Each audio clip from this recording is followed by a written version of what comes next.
Hello guys, welcome to my physical classes में आपका बहुत बहुत स्वागत है। आज हम आपको लचक फ्लेक्सिबिलिटी के बारे में अध्ययन कराएंगे। लचक आसन में सुधार, जोड़ों को स्वस्थ बनाने में, चोटों से बचाव में, संतुलन में सुधार करने में, पीठ के दर्द को कम करने आदि में मदद करता है। कई प्रकार के खेल गतिविधियों में लचक बहुत आवश्यक है, जैसे जिम्नास्टिक, योग, तैराकी, कराटे और नृत्य आदि।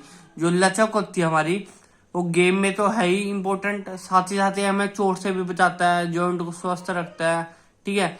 लचक दो प्रकार के होते हैं। पहला, अक्रिय लचक, किसी सहायक की सहायता से खिंचाव वाले व्यायाम करना। फर्श या दीवार का इस्तेमाल स्ट्रेचिंग के लिए भी किया जाता है। लचक जो होती है ना, अक्रिय लचक, उसमें यह बताएगा कि भाई हम ना किसी दूसरे दोस्त की सहायता से हम कर सकते हैं।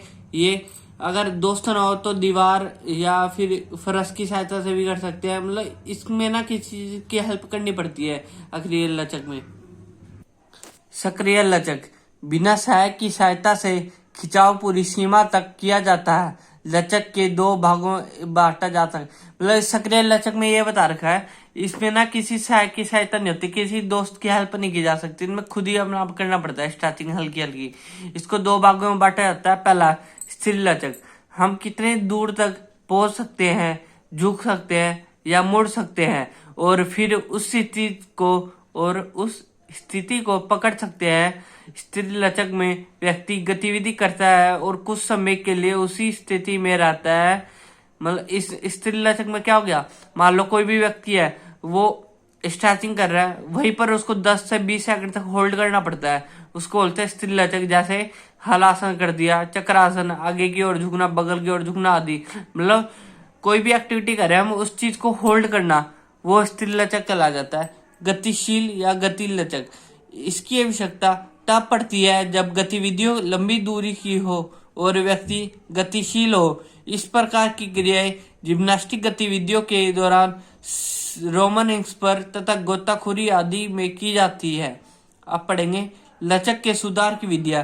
Method to improve flexibility. पहला, बलिस्टिक खिंचाव, व्यक्ति गतिमान रहते हुए इन खिंचाव की कसरतों को करता है।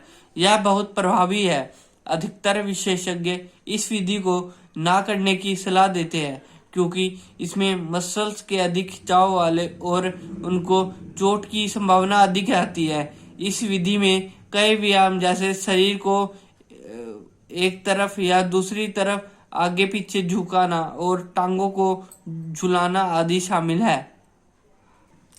स्थिर खिंचाव, यह बहुत लोकप्रिय और प्रभावशाली तकनीक है। इसमें खिंचाव वाली स्थिति में धीरे धीरे आना और फिर कुछ देर के लिए उसी स्थिति में बने रहना होता है। व्यायाम को तब तक बढ़ाना चाहिए जब तक कि मांसपेशियों में थोड़ा खिंचाव महसूस ना किया जाए। खिंचाव दर्द से भरा नहीं होना चाहिए। इस बात का ध्यान रखना चाहिए कि जोड़ों को अधिक ना खींचा जाए ताकि चोट न लगे।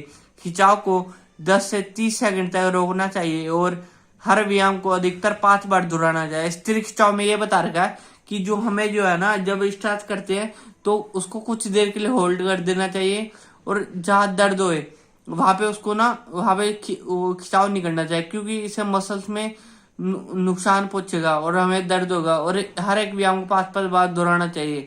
ठीक है। थर्ड है अक्रियात्मक खिंचाव। यह किसी भारी वस्तु जैसे तौलिया या छाती के इस्तेमाल से किया जाना चाहिए। खिंचाव में धीमी प्रक्रिया होनी चाहिए ताकि शरीर के किसी भाग को अधिक खींचने से चोट न लग सके। अक्रिया में क्या होता है, इसको जो है ना किसी साथी की सहायता से, मतलब कि दोस्त की हेल्प से खिंचाव किया जाता है। इसमें जो है ना हमें ज्यादा खिंचाव नहीं करना चाहिए, क्योंकि हमें चोट भी लग सकती है। ठीक है। अब फोर्थ है गतिशील खिंचाव। इसके लिए नियंत्रित गतिविधियों की आवश्यकता होती है। यह गतिविधि खिंचाव व्यायाम करने के लिए उपयुक्त है। गतिशील खिंचाव एक मूवमेंट आधारित स्ट्रेच होता है, जिसका उद्देश्य मांसपेशियों को ढीला करते हुए पूरे शरीर में रक्त प्रवाह को बढ़ाना होता है। अब हम पढ़ेंगे लचक को विकसित करने और सुधारने के आम दिशा निर्देश। लचक को कैसे डेवलप किया जा सकता है। फर्स्ट, लचक को बनाए रखने के लिए व्यायामों को नियमित तौर पर करना चाहिए। मतलब लचक को अगर हमने बढ़ाना है, इम्प्रूव करना है, तो हमें जो है ना डेली एक्सरसाइज करनी चाहिए। सेकंड, लचक वाले व्यायाम करने से पहले शरीर को गर्म करना चाहिए। गर्म इसलिए करना चाहिए क्योंकि हमारी मसल्स में कुछ ज्यादा स्ट्रेस ना आए, जिससे हमारे चोट ना लगे। थर्ड, शरीर को 10 से 20 सेकंड तक खींचने वाली स्थिति में बिना बेचैनी महसूस किए 10 से 20 सेकंड तक रहना चाहिए। मतलब हमें इसमें ये बता रखा है 10 से 20 सेकंड तक हम कोई भी व्यायाम करें उसको होल्ड करके रखना है, ठीक है, तभी स्ट्रेच होगा। फोर्थ, खींचने के दौरान सांस लेने की क्रिया भी करनी चाहिए। फिफ्थ, झटके वाली गतिविधियों से बचना चाहिए, मतलब झटका नहीं देना चाहिए स्ट्रेच करते समय, ना चोट लग जाएगी। छठा, गतिशील लचक को बेहतर बनाने के लिए खेल गतिविधियों से जुड़े व्यायाम अधिक लाभदायक है। 7, लचक वाले व्यायाम करने के दौरान व्यक्ति के वहां तक शरीर को खींचना चाहिए जहां तक व्यक्ति आराम महसूस करे और शरीर तक दबाव नहीं पड़ना चाहिए। मतलब इसमें ये बता रखा कि व्यक्ति को ना वहां तक स्ट्रेच करना चाहिए जहां तक उसके दर्द ना हो। अगर जहां से दर्द हो गया तो समझ लो दिक्कत आ जाएगी व्यक्ति को। बच्चों, जो आज हमने अध्ययन कराया उसको नोट कर लेना। Thank you for watching my video.